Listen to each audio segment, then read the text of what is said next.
So today we're going to be making the bottom storage space for this work table that we made with a pull-out drawer that either goes on the bottom or the top shelf. For this we'll be using a 1/2 inch 2x6 feet piece of plywood, a circular saw, a drill, and of course construction screws. We need to know the width and the length that we need to cut the plywood to because it's going to rest in this spot right here in the bottom. So what I'm doing here is measuring the width and the length from the outside edges of the pieces of the wood to make the cut accordingly. So here I'm measuring the dimensions that I just measured from the bottom of the framing, and I'm placing them on the piece of plywood to make the cuts. Once my measurements are marked, I'm going to use the circular saw to cut along the length of the piece of plywood to cut it down to the measurement that I made. Now that my plywood has been cut and placed, you can see that I've placed a clamp on each side wherever I'm going to be drilling to make it easier for me. But now we're just going to drill all 4 corners down to the bottom framing.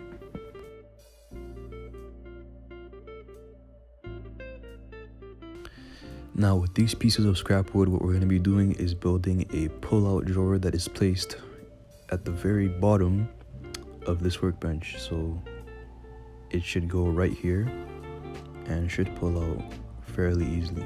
And in order to see the width or the length, we're going to measure from the floor to the top of or the bottom of the framing to see how long we need to make the pull-out. What I'm doing here is measuring the length and width of this piece of plywood so that I can mark the planks that you see to the left accordingly, and that will be kind of the edges of the drawer.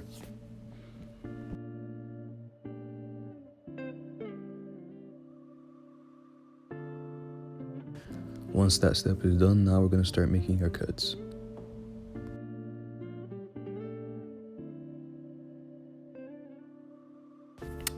So you can see I've laid out the pieces of wood and the planks and the plywood on top of the planks. This way it can make it easier to nail or drill them right in, and it should go in fairly easily.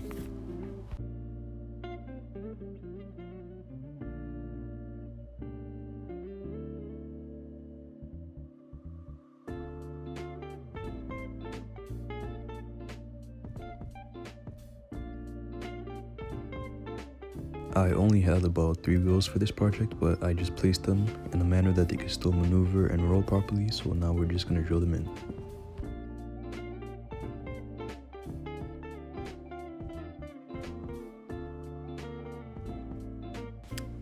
Now it's important to mention that I forgot to measure the height of the wheels, which makes this drawer not really able to slide under the workbench, but we decided to settle for something that could just slide and roll around on the upper surface, and don't make the same mistake I did. But here's the completed workbench. Turned out pretty okay, and yeah, thank you guys for watching.